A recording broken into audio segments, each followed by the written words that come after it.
And we are live. Welcome, mystery and thriller fans. I'm your on-air host, and I am so delighted to be hosting the incredible Emmy Award-winning, Murrow-winning, doer of all things, winner of all the awards, incredible Tamron Hall, here to tell us about her brand new red hot book, As the Wicked Watch, out tomorrow, but giving us the pre-scoop tonight. Tamron, welcome to Mystery and Thriller Mavens. Tell us about this book. Sarah, thank you. You have me. I like my cheeks. I can't smile any broader than I am right now. Thank you so much for that introduction, and thank you for being here on a nerve-wracking night in my life. It is 7 p.m. Eastern time, and I have butterflies. I'm relieved. I can't believe that this book is going to be in bookstores around the country, women-owned bookstores, and it's surreal. It's surreal. This started truly, at least the words started coming out of my head into my phone voice dictation during the pandemic. And like you, I was looking for ways to be creative and share my voice and things inside of me in a different way than I have been for many years. But truly, this started in 1997 when I covered 2 cases that I just couldn't shake.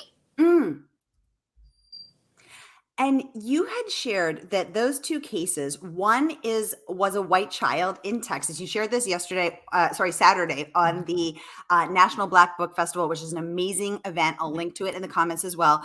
You shared that the 2 cases, one was about a white child in Texas, and one was a black child in Chicago. Now, this book, of course, takes place in Chicago, the story of Maisie James. And I want to get into every detail because Tamron, there's a lot to talk about in here. There is a lot to talk about in here, and I am so excited to get into every detail. First, I just want to welcome everyone who's watching with us. We're beaming a lot of places right now. So welcome everyone who's watching with us on YouTube, watching with us on Facebook, watching on my channels, watching on Murder by the Books channels, watching in my private Facebook for mystery and thriller fans. Wherever you're watching from, you're in the right place. Welcome, welcome, welcome. Now, if you've been here before, you know the drill. And if you're new, here's the drill. Every Monday, I give you my hand-picked featured author, and you get to ask them anything. So ask Tamron about her writing process. Ask her about her character. Ask her about this Jordan Manning, how she happened, where she's going. We got a lot to talk about. Get the questions going in the comments, and I will get them right over to them. Oh, hello, Gianne Doherty. I was just speaking your name in the green room. She said, hi, Tamron. I'm so excited to hear you speak again. I just heard you and received a copy of your book at my friend Tiffany's color conference, ADCOLOR. And of course, Gianne is the way that I first met Tamron. So incredible, Gianne. Thank you so much for being here. So little known fact about Gianne: she is the owner of an incredible award-winning Black-owned skincare company. And the woman also reads 2 to 3 mysteries a week. She is the biggest mystery fan ever. So, Gianne, you're going to love this book. Thank you so much for being here with us. And thank you for connecting me to Tamron back in the day. Leslie is saying hello from Canada. That's her Canadian hello. Melissa Watson joining us from Australia saying hi, Sarah and Tamron. My goodness, Heather Gudenkauf, award-winning author, New York Times bestselling mystery author, has just entered the chat. Heather, welcome. Her book, Overnight Guest, is coming out in January. Heather, thank you so much. Tell us what you love about Tamron's books. Mame saying she can't wait to read. Christina Powers, bookstagrammer extraordinaire, saying such a fan of yours, Tamron. Shay with the hobby saying, yes, so glad I could catch this live. Shay, welcome. Great to have you. All right, y'all, I know you got a lot of questions, so get them going. Oh my goodness, Tracy Clark has entered the chat. Tracy, welcome. So good to have you. I hosted Tracy when her book Runner came out, also based in Chicago. Tracy, so wonderful to have you back. Award-winning mystery author with us tonight. Amazing. Welcome. Heather Gudenkauf, a New York Times bestselling author, would like to know, what is your favorite part of the writing process, Tamron? What is the most challenging? Tamron, give us a scoop. So I think the favorite part for me ties into the fact that this story was inspired by 2 stories that I covered that really haunted me. The first case in Texas, when the call came in that the victim had been found, I, according to the cameraman I was working with, blacked out. Like I only remember opening the car door to say I needed fresh air. And I did not recall, as he said, just wandering straight down the road. The death of that child impacted me in such a heavy way, as did the case in Chicago, that this writing process really was delayed therapy, right? As a journalist, we are told to, be straight down the line. We're expected to report from a crime scene, as Jordan does, with a body a few inches away in some cases, and then go home and cook your dinner or watch Seinfeld or whatever, was your thing at that time. But in reality, that's not what happens. And it certainly didn't happen with me. So the writing process really was like therapy. I was in so many ways talking to Jordan, hoping and rooting for her to follow these leads, to follow this case. So the writing process wasn't challenging for me in that way. Now, learning this process, this is very different than what I do every day. I wrote scripts for the news. So it's a minute and 15 seconds. You tell the story, you tell the who, what, when, why, how, right? That's how I'm trained as a journalist. Now I've got to add color and texture to this. And that was new and challenging because I'm retraining my brain at 500 years old, right? I've been reporting for a very long time. So now I am retraining what I see as writing, what I see as storytelling, to enter a field and a world unknown to me. And I'm fans of Heather and so many of the authors here present right now. And so I decided I can't imitate, right? I was not going to imitate what a seasoned novelist could do. I could, though, write this from my heart and try to pull this character together. So it's an unusual process because I recognize I'm coming at this in an unusual and different way as a journalist for 30 years, as someone who's written short scripts, and also as a person who is trying to, for lack of a better word, exercise out these demons that were weighing down my heart as a journalist after covering those two stories. Oh my gosh. Well, Tamron, I have so much that I want to ask you about. Oh, yes, please. Okay. I'll shorten my answers, I promise. Here's my little notebook of questions, which I have been writing down, and thoughts, which I've been writing down as I have also been reading. So I have the two going. Right. But it's so funny you should say that you came at it with heart, because I actually wrote that down. This story has so much heart. And it's exactly what I love about you as a person and you as a showrunner, which is that you are raw, you are real, you are authentic, and you are fully present at all times. And I think that rawness and that realness allows us to connect with both you on the screen and with Jordan Manning on the page. And I love that. I love that. Okay, I see tons of questions are pouring in. Licha would like to know, did you have your title before you wrote your book or after? Okay, tell us the story of the title, Tamron. So about midway through, well, more than halfway through, my publisher started saying, well, what title do you like here? What do you see? And I had someone, because the character talks about her shoes a lot, someone said stiletto. And they're like, stiletto? That doesn't make any sense. And I remembered watching Netflix, and it was The Son of Sam, the new Netflix about the, and I left there so deeply disturbed and wondering why I'd watched it, because it just left this really raw and uneasy feeling within me. And then I started to think about, in TV, The Wicked Watch, and people who carry out crimes at some point watched TV, maybe the news. And I recall being at the scene of a murder-suicide. Eventually it was a murder that turned to murder-suicide in Texas. The man was barricaded inside the home. And I was out in the middle of this field, small town. And the sheriff said, you have to stop reporting. You have to move back. We think he's watching. and he was watching the coverage, and they were getting ready to storm the home, and they were worried that he was watching the helicopters above Oh my God. and behaving, in a dangerous way to the law enforcement. And that was a visual in my head. And with this character, and that there may be a serial killer involved here, was that person returning to the crime scene? Are they fans of Jordan, right? Mhm. Are they watching? And the title As the Wicked Watch just rolled into my head one night. And it really truly was a combination of all of those things I just detailed and a few other moments in my life where I've wondered, who is watching? And do we all believe that we are good until we are wicked? Ooh.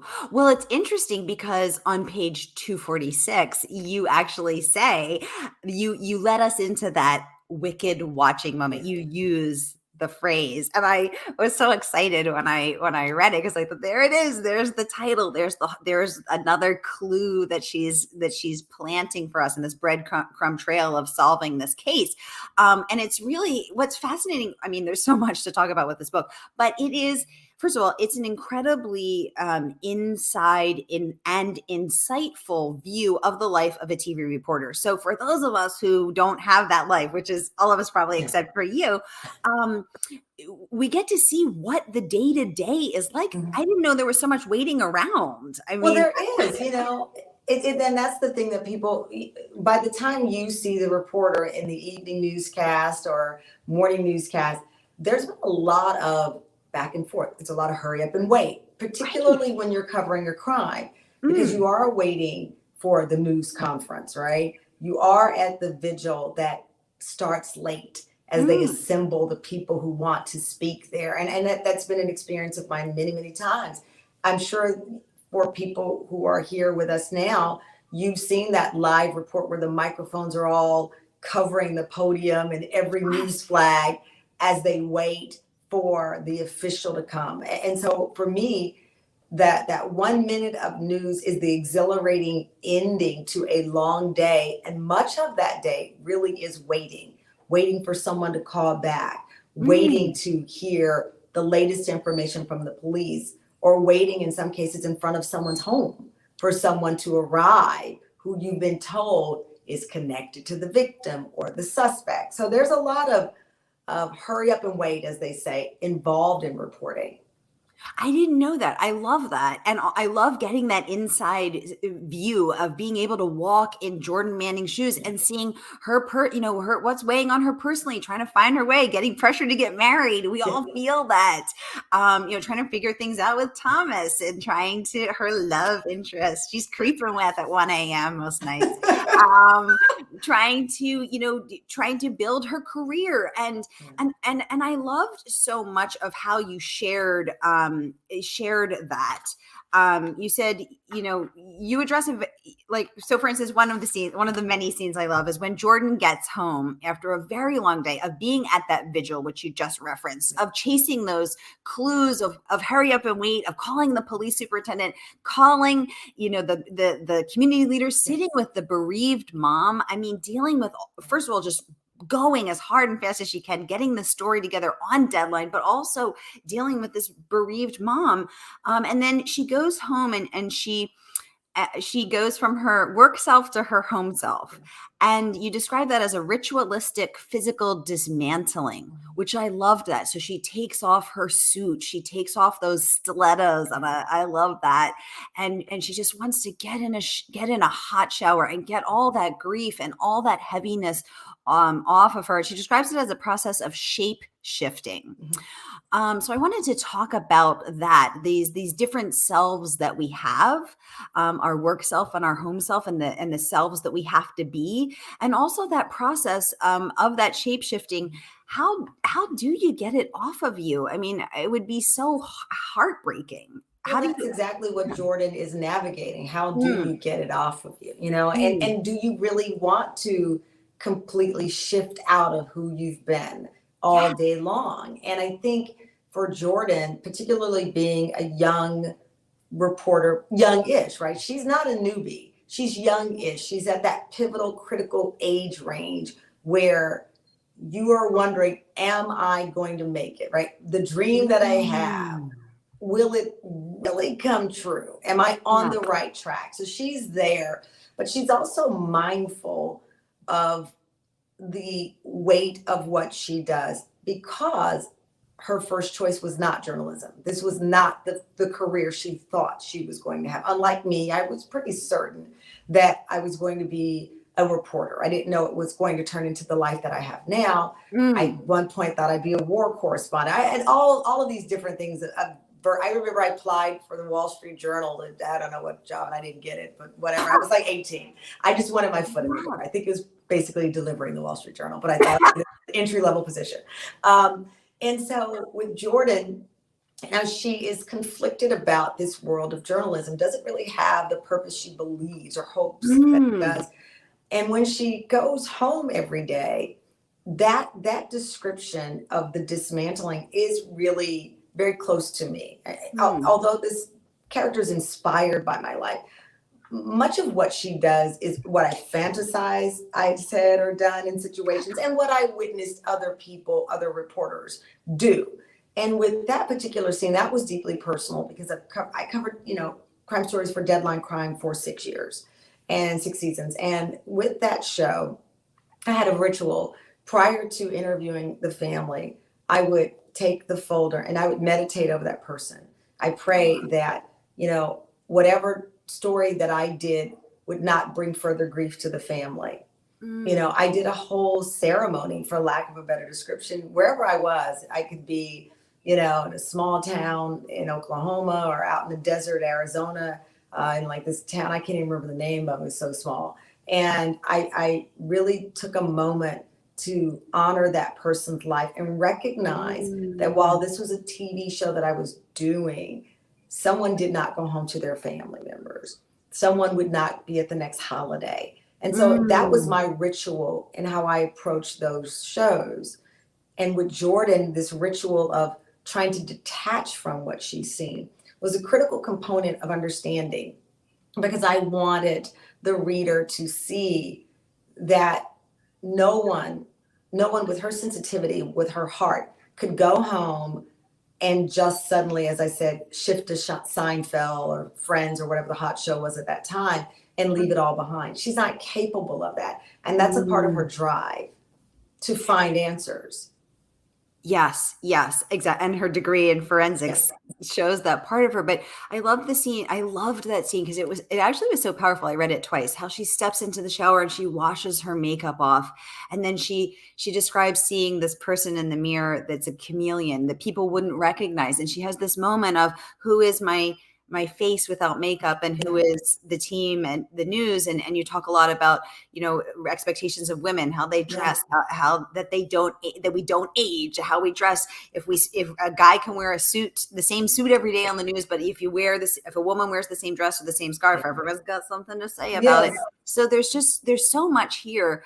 And I also see Jordan wrestling with, how do you cover this heartbreak, this bereavement, the fact that this woman has lost her daughter. She's been murdered and violated and in the most inhumane way. How do you hold that space for her, tell the story on deadline, and not let it just destroy you or not become hardened? How do you do that as a storyteller? How do you hold that space, stay open but not destroyed? I think there are days that perhaps it did not, I wouldn't say destroyed, but certainly chipped away at me. And there was a time, particularly with Deadline Crime, that I said, I just can't do this anymore. I'd done a story on a young woman who was lured into a chat room where an individual pretended to be a supportive voice and ultimately convinced her to take her own life. And and had done so allegedly to multiple people around the world. There were these dark chat rooms, and he pretended was a man, a father, in fact, a suburban dad, who convinced everyone that he was a nurse and a woman, and that he, could help them in their lives in this way if they so desired. But he turned into a person who coerced them to do so. And the point of this story is that I went into a room to interview her father, and the grief that I saw was so similar to at my sister's wake when my father said, "I can't stay any longer, let's go." And he left, and we left a room full of people who were there to support him, and my dad just simply could not bear to stay there another minute. And when I interviewed the victim's father, I didn't even get a word out, Sarah, before he just huge tears just streamed down his face. And I thought about him all night, all week. And every time I closed my eyes, I would see his face. And I thought for a moment, I simply can't do this. This is not for me. I can't. And then for some reason that season, People magazine wanted to do a piece on my new season of Deadline Crime. And I was able to highlight that case. And then I ended up having a larger conversation on the internet and the danger, some of the things we're talking about right now. So I found purpose. And that's how I started to deal with some of these stories. I did a case where a young woman, a real estate agent, married, left her children, and her husband became addicted to meth before our wide conversation about opioid addiction, all that, lost her life. And that opened the door for me to have more understanding of when I later did a show on substance abuse and the addictions that we were seeing around the country in West Virginia, Texas to New York, and this issue affecting women in particular who become addicted to painkillers. It gave me more insight. So I found a way to resolve some of the pain and why, and the questions of why was I there and why am I doing this show, because it became useful information to help others later on. Oh, Tamron, I love that. I love that. And you're getting so many hearts up and sad faces on Facebook. Thanks for all your emotions, everybody. I see you and I appreciate you. Thank you. Thanks for all the hearts. And, Tamron, there's just, it's an amazing act of service that you share this story and honor these two victims who have stayed with you all these many years and now live on in these pages. I really love that. And even the dedication in the beginning that you hold space for them. Oh, it's just so beautiful. I want to get back to the comments. Licha is saying hello from Texas. Yes, we are thrilled. Tamron's returning to her Texas roots tonight, y'all, to partner with us here. Soumya Dave, Dr. Soumya Dave, best-selling author who was just featured on the Let's Get Lit on Tam Time, saying this is so amazing how you embrace that challenge. She is, of course, an amazing author in her own right and a doctor of psychiatry. Soumya, so great to have you. Thank you so much for being here. Deb Rocha saying howdy from Pasadena. Deb, thanks for being here.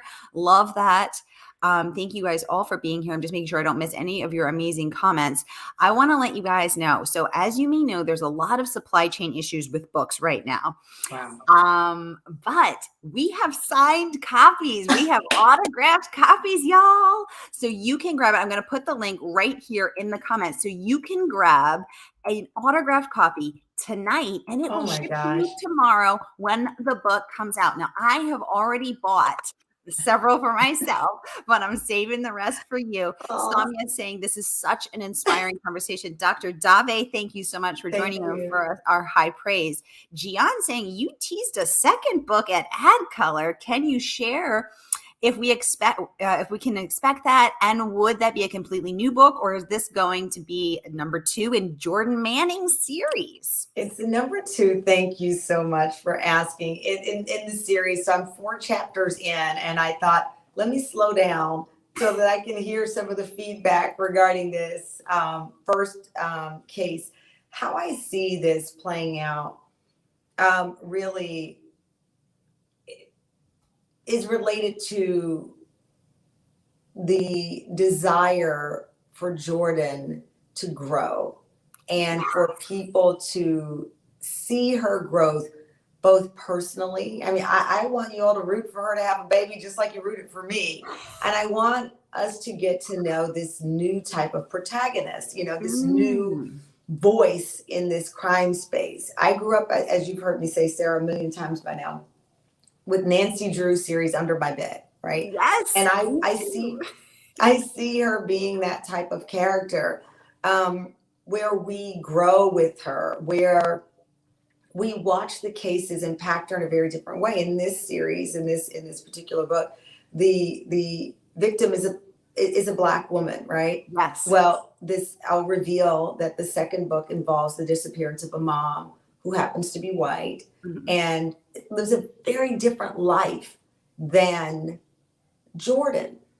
And Jordan is faced with the question of, do I connect with her in the same way that I connected with Macy? And is there a through line between all three of them, Macy and our new story? And I think that there is, and I think she challenges us to do something that I often worry about. And it's, again, this conversation we're having right now.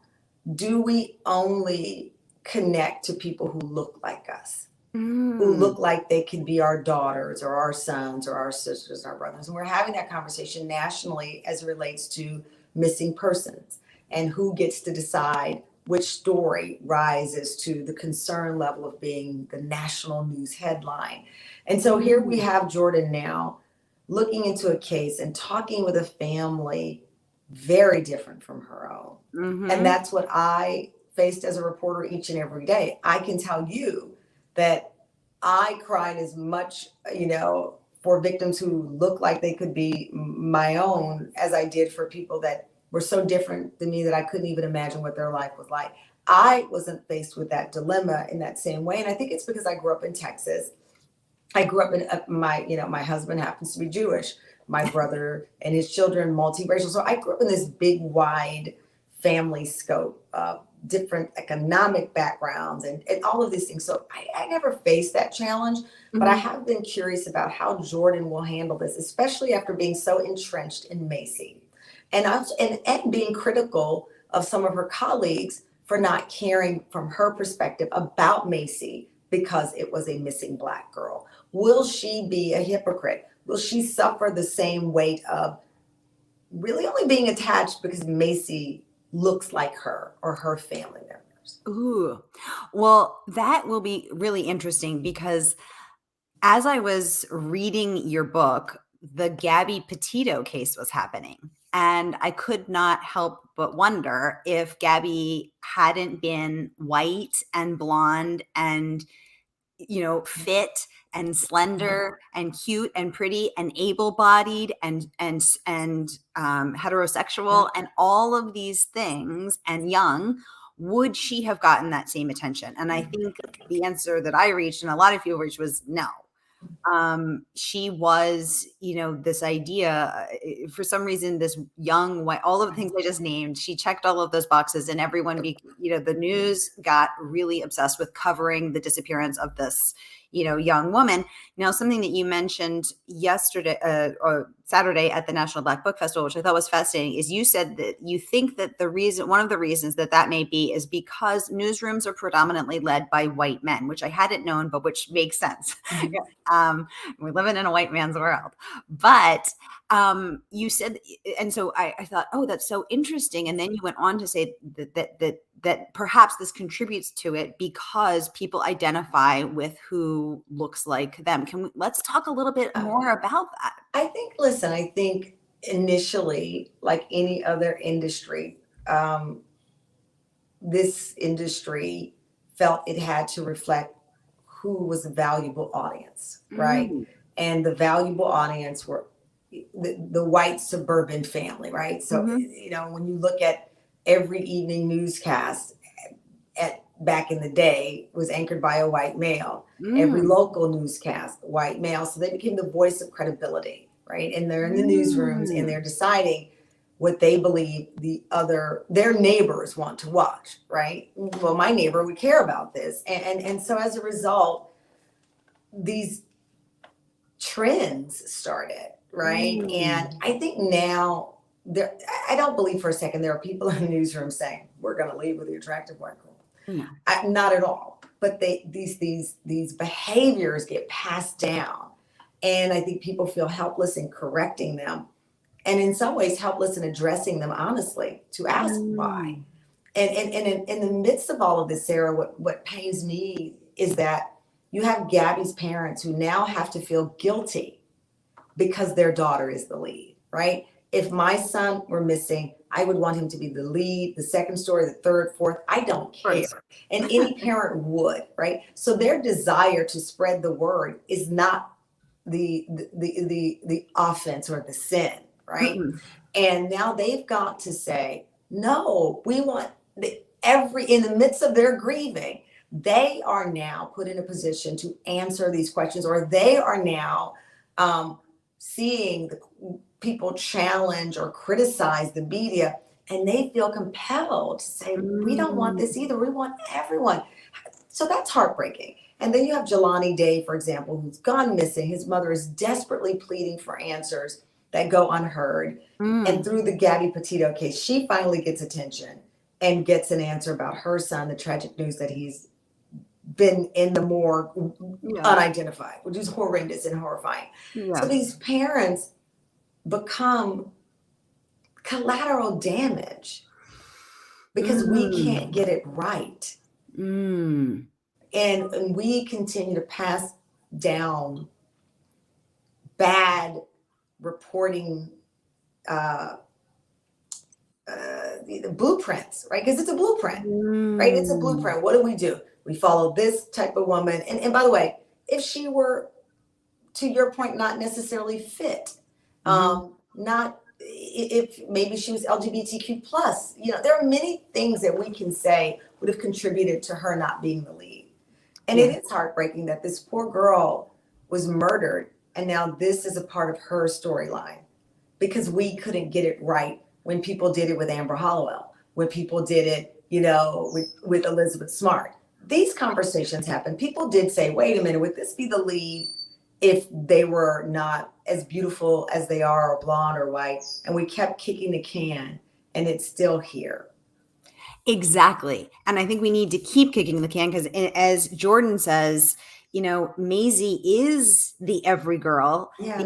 She's just not the girl next door to some people, but she is a girl next door. She's our girl next door. And if you live in the city, which I do and many people do, and even if you don't, she very may well be the actual girl next door. But even if she isn't, how can we create the compassion and the empathy to have that same concern for her whereabouts, for her safety, for her return, her safe return, hopefully, or justice in her sake? If not, how can we cultivate that same, even if she does not look like us, our daughter, our sister, or the actual girl next door to us? How can we have that same compassion for her as a human, as a member of this earth?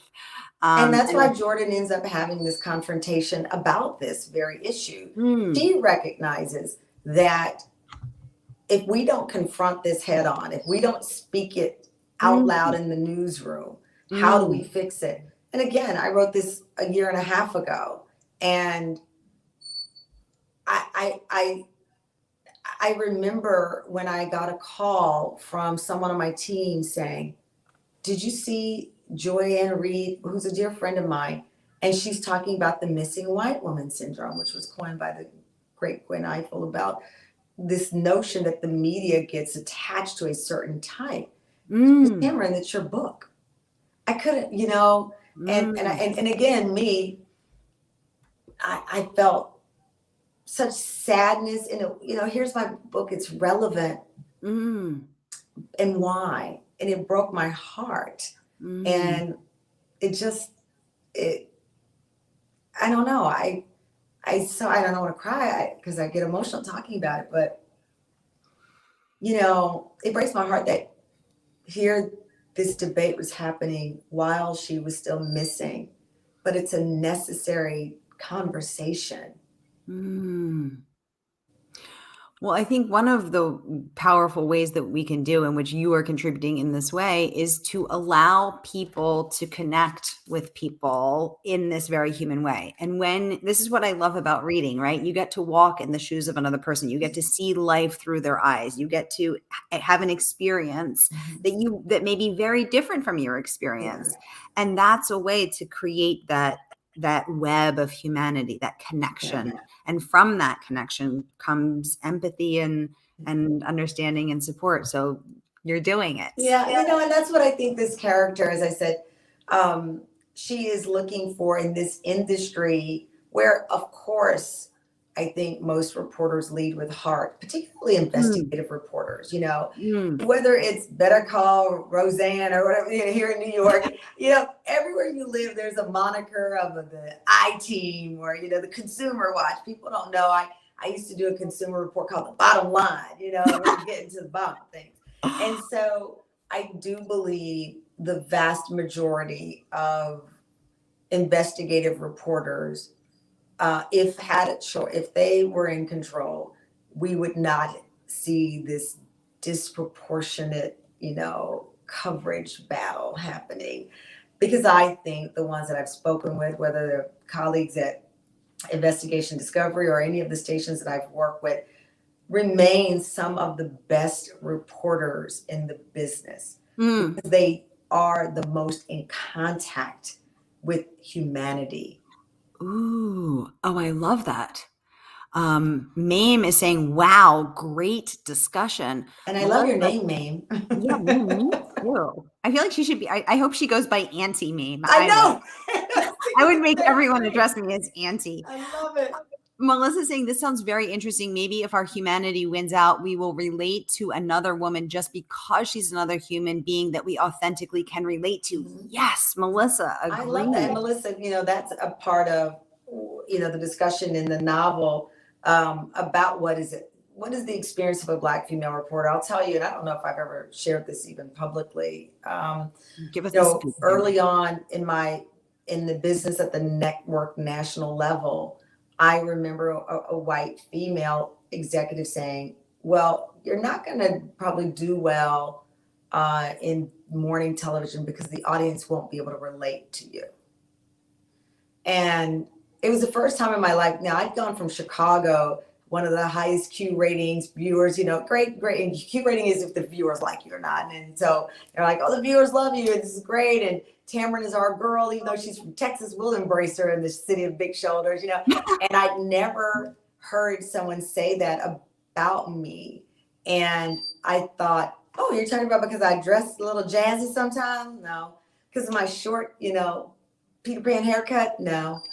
And she never got to where she was going because I very clearly identified what it was. And she felt white women couldn't relate.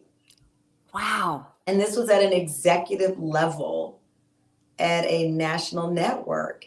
And at one point I felt defeated because here I am in New York City and an executive is saying this to me. Wow. But then that part of my personality that clearly indicates I've gone to Missouri where I'm from the show me state. I'm going to show her, and I'm not even from the show me state. It's like, I'm going to show her what it means to relate. And I said to her, my heart is what people will relate to. And you couldn't be more wrong. And basically I said, I'll prove you're wrong. And as a result, I'm very fortunate to have, I tell people, I can walk down in Harlem and I'll see someone and they go get them, sister, do your thing, Tamron Hall. And I've been in rural Arkansas out of nowhere. Tamra, is that you? And the same love, that same support from two different humans whose journeys could not be further apart. But the connective tissue was something they believe they received from me as the person in their TV screen. And that is what gives me purpose. And that is the intention of the TAM fam. And that's really what Jordan will face as well. Like, who is supporting you when network executives tell you, well, it's only the Black people who are rooting for you, or you're only there because of the Black audience. And then suddenly she finds herself being approached by all kinds of people who want her to hear their story, to simply hear them. And that's what we will see. Oh, Tamron, I'm getting goosebumps. And I've said that from the beginning. I mean, from the moment that I met you at the wing, and thank you to Gianne Doherty for bringing me in there. It is always wonderful to be brought into the room by another woman. It is your realness and your ability to be so deeply present and so real and so raw that allows people to connect to you. And I can't believe that woman said to you, she could not be more wrong, because your Tam fam, which is all of us, adores you, and everybody loves Tam time. And people connect to you because you have such a beautiful, beautiful heart. And you're so, so real. Mame would like to know, what books are you reading and loving? Wow. Yeah, So Tamron, right now, Llama Llama Red Pajama is the number one hit. What is it? Good Night Moon. Listen, that's the best. That is the best. That's my favorite. Between my own book and reading children's stories, I have been in a haze. I just and writing a children's book. Yeah, writing children's book. I just finished The Black Witch of Salem. I Am Tituba, which is fascinating book. It's an older book. It's like 25 years old, but I just stumbled upon it again. And I'm so intrigued by this conversation over Black girl magic. And I keep saying she was the original Black girl magic. And it's the story of a African slave who was accused of being a witch in Salem. It's a true story, based on a true story, but it's a fictionalized account of what happened to her. But the case is based on actual documents from the Salem witch hunt, and it's a fantastic book. Wow, The Black Witch of Salem. I hadn't heard it. That is fascinating. I had not heard that book, and I will be checking it out shortly, because that is an absolute. The author is elusive. I think she's in her late 80s now. She won a high award in France for it, but the book has not gotten a lot of attention, but it is fascinating, and I think it might. I'm giving away my ideas. It might make a good movie. Ooh, I love that. I love that.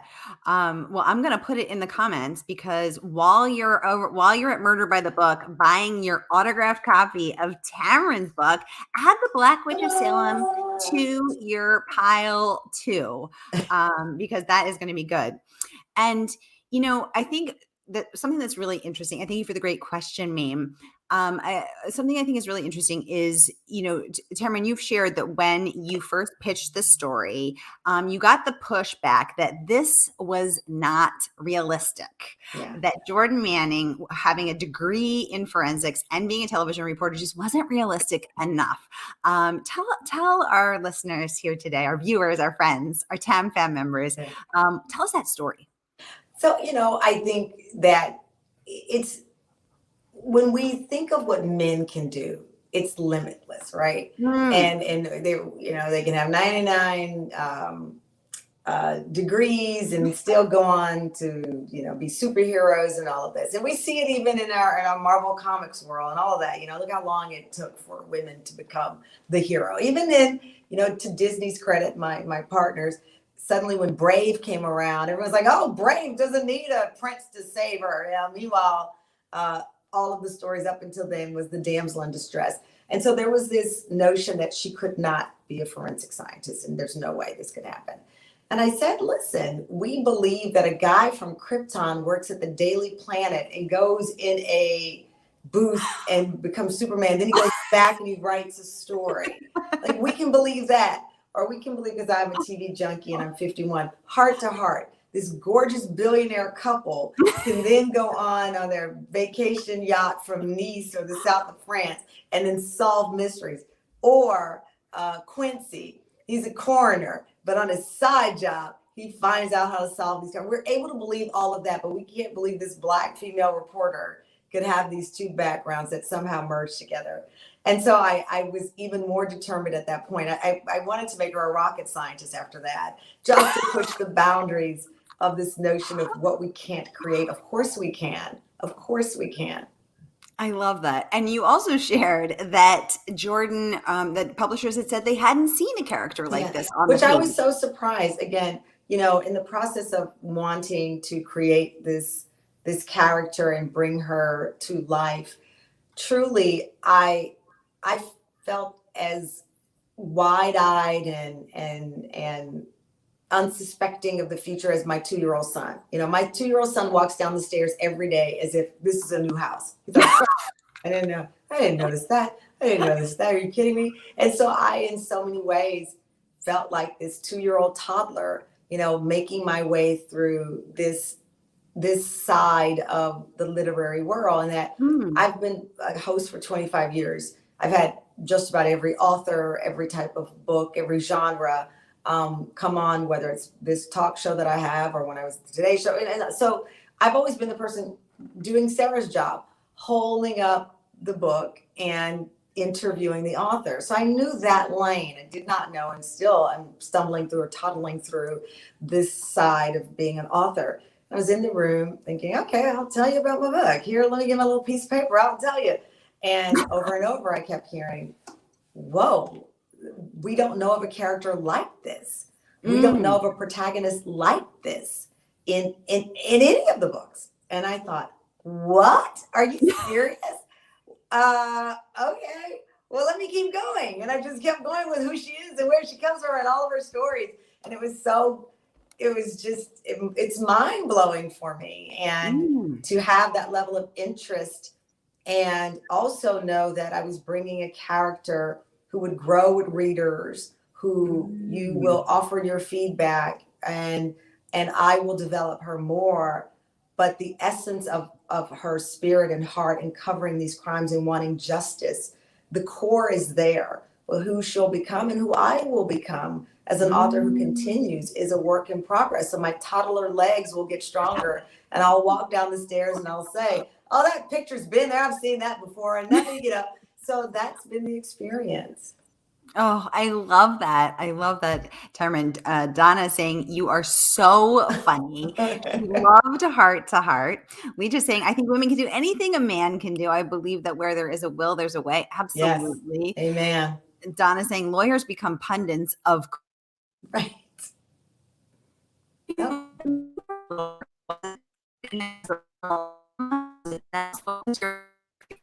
Uh-oh, I think I lost you. Are you still there? Uh-oh. Am I frozen? Oh no. There you are. Oh, there you are. I see you.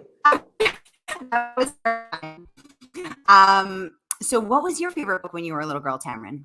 Oh, wow. So I don't know what this says about me, but the first book that comes to mind, and I wasn't a little girl, but it was Are You There, God? It's Me, Margaret.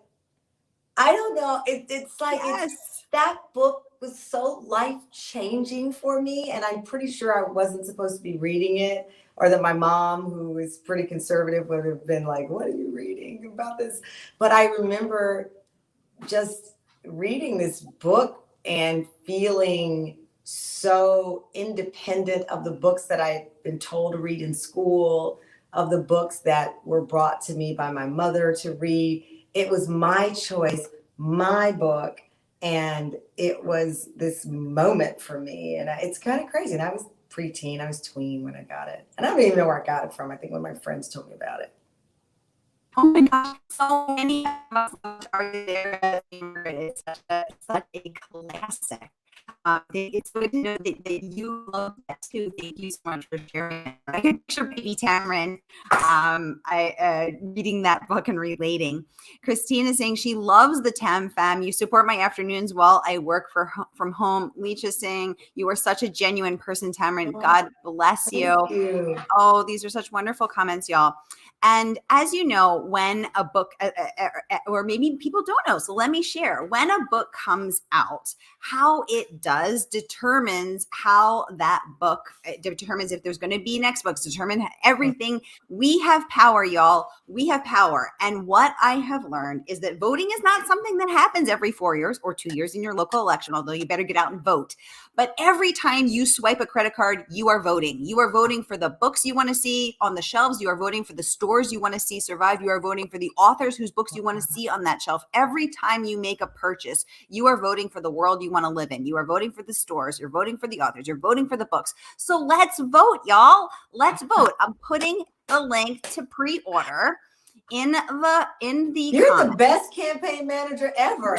Get rid of all the rest of them. This is it. Oh my God. I did PR for 14 years, Tamron. You can take the girl out of the corporate world, but you can't take the corporate out of the girl. And I'm putting my money where my mouth is. So I am going to be buying y'all books. So after this, Tamron's going to pick 5 winners, and I'm going to buy y'all books. Because you know what? I'm voting for the world I want to see. I'm voting for the books I want to see. I'm voting for the authors I want to see. So keep commenting, and then Tamron's going to pull 5 winners after this, and I will DM you after the show. So keep commenting, everybody. Oh my God. By the comments. That's how we're going to do this.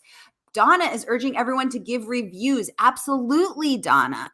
Gianne Doherty saying that she is. Sara DiVello is a major supporter of women. Thank you so much, Gianne. You are. I mean, it's mind-blowing that, and that's the thing. Listen, of course, I want the book in hands, and of course I want this book to do well, but just this hour with you and this moment with you, it's a reward I would not have gotten had I not stepped my toe into this world, right? Wow. And so we expect the success to come on, being on a bestseller list or a great review, but this moment truly contributes something greater to my life.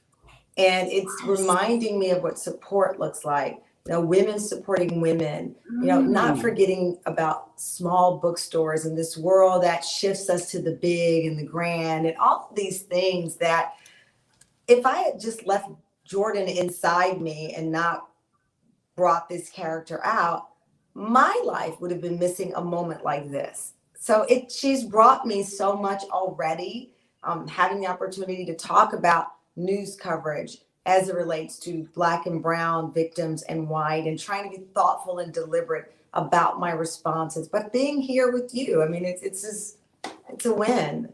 Oh, well, it is a huge win. And yeah, it was crazy because I was reading this book. I was watching the Gabby Petito case go down, and then on my birthday, actually on August 6th, a young Black woman was murdered in my neighborhood, one street over from me. And I was just posting about this week. It has been 2 months and 20 days tomorrow, and I have not seen anything on the news. I have not seen any updates, and I know because I'm following the case very closely that they have not found the suspect.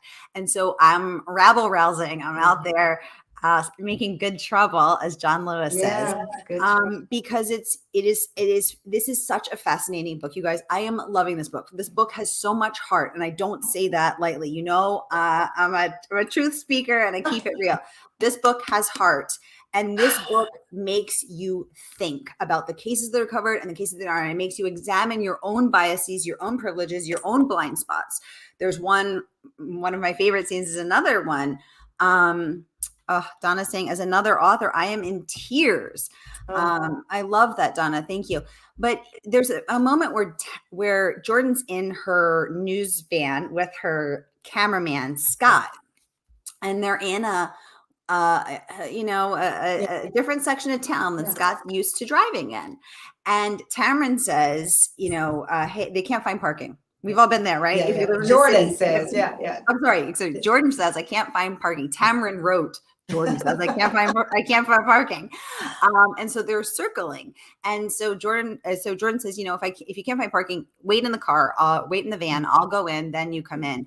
And Scott says, what do you think those 3 guys are doing standing on the corner? And Jordan, as they loop around again, she says, Scott, those 3 guys are waiting for the bus. Right. And Scott's so embarrassed. And Jordan has this moment where she's like, should I teach this man? Right. Is it my responsibility? Right. Is it my responsibility to show this man that he is making an assumption about 3 presumably young men of color standing on a street corner in in a dodgier section of town Yeah. that maybe Scott's used to driving in. Yeah. And it is just such a powerful, painful, poignant moment because it makes you start to question and think about, what assumptions am I making and what are my blind spots? Amanda Light, welcome to the conversation. Hi, Amanda. Bookstagram influencer there, Instagram influencer there. Love that. Licha's saying she loves your cover. I love this cover too. This is beautiful. Did you get input into it, Tamron? Yes, I did. I wanted there to be this smoky, but you see Jordan there. I did the original version of her was way curvier, and I was like, listen, I don't have back like that. I wish I did, but no, I wanted it to have this mysterious, textured, smoky look. As I said, I lived in Chicago for 10 years, and this scene, although most of the time the leaves aren't this green because it's always cold and they're on the ground, but I wanted this smoky view, and I wanted it to look like we were watching her, going back to As the Wicked Watch. So we are watching her in this scene. And I loved just the viewpoint of it all, and where is she going, and what is she looking at? So we're watching her watch something. And so that's what I enjoyed about it. But yes, I have a phenomenal team. William Morrow, HarperCollins, my WME team. I have to say, when I first started the meetings, I said, listen, I know what I know. I know TV. I know I have a story in me. I'm not sure how to get it out. And they all held my little toddler hands through this process. And it was truly a fortunate set of circumstances for me to end up with such an understanding team of where I was creatively and what I wanted to accomplish. Oh, I love that. I love that.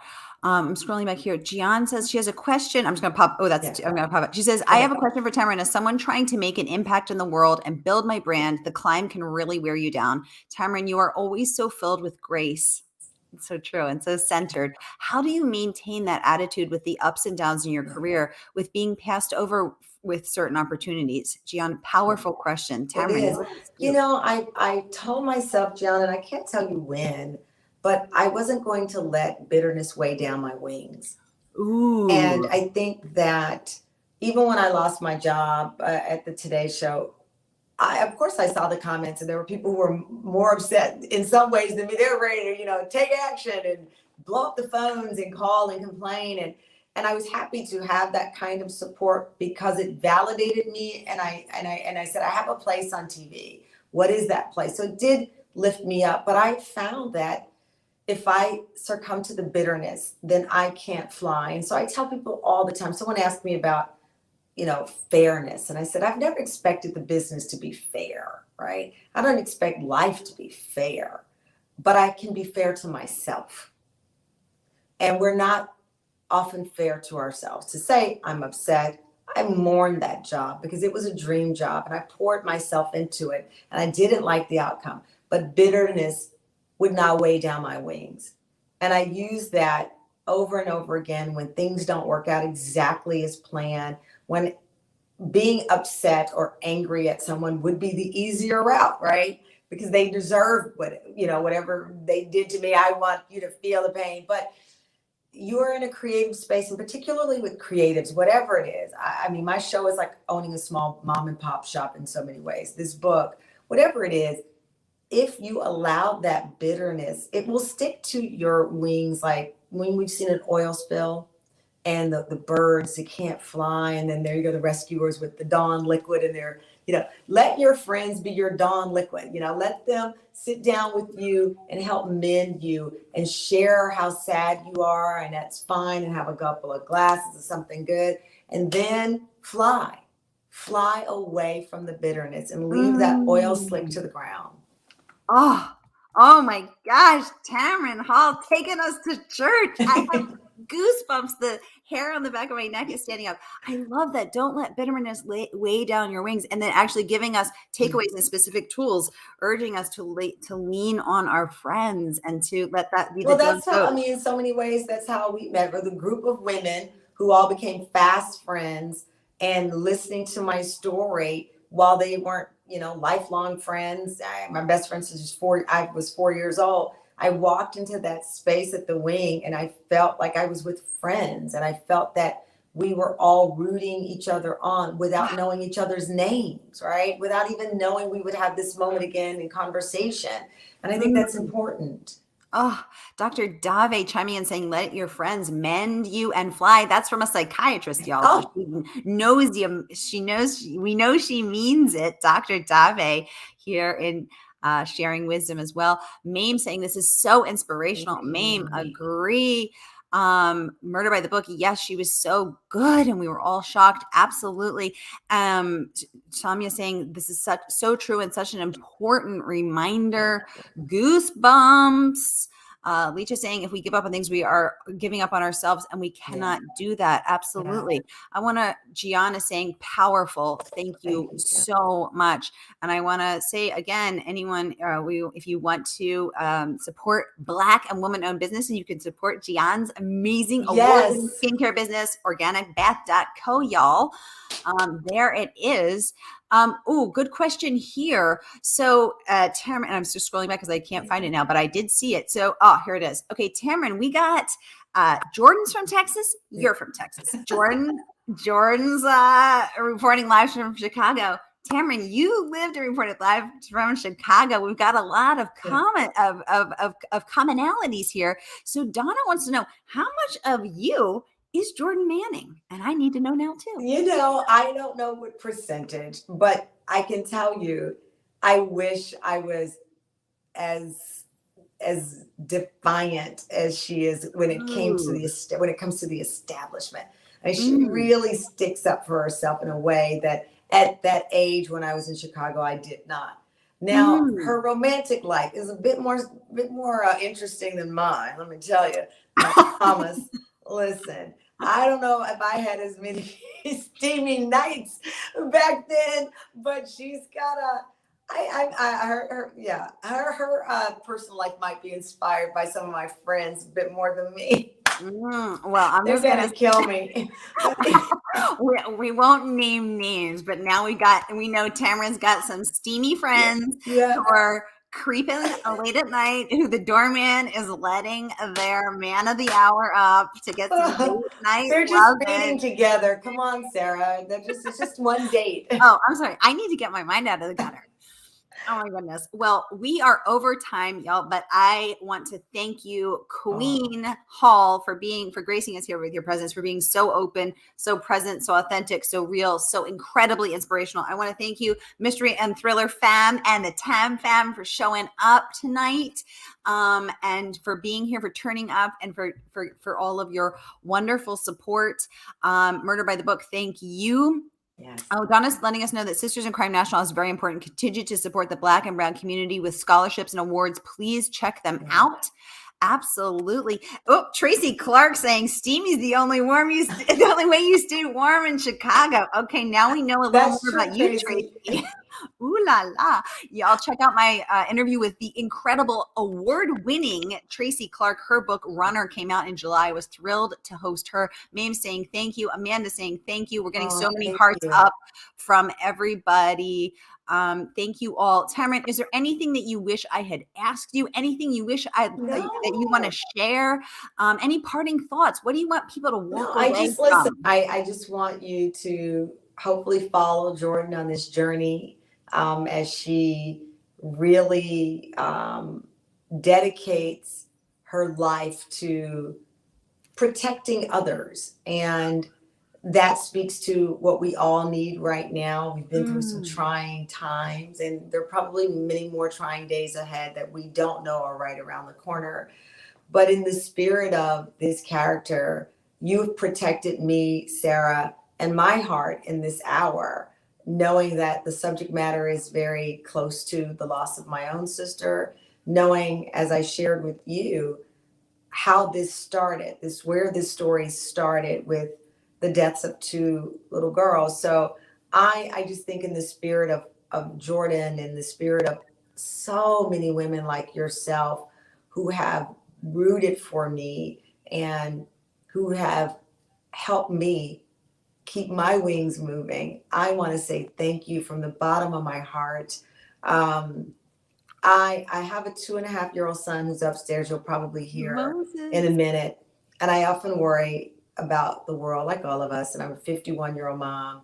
And when I'm in a moment like this, I know that he's going to be okay because of women like you who are rooting for other women, who will provide a path for us to protect each other because we need it. So thank you so much. Oh my God, Tamron Hall, you have just made me cry. You are just such an incredible human being. Oh my gosh, I've never cried on my in my interview series. Thank you all for the hearts up. As Tamron Hall has brought me to tears. You incredible, beautiful human being. Thank you so much for all the light you shine into the world.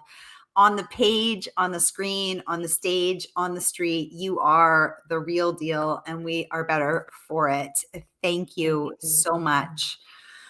Oh, y'all, thank you so much. I will see you next Monday. Tamron, hang on for just a minute, and y'all, I'll see you next Monday. Have a great night. Bye, everybody.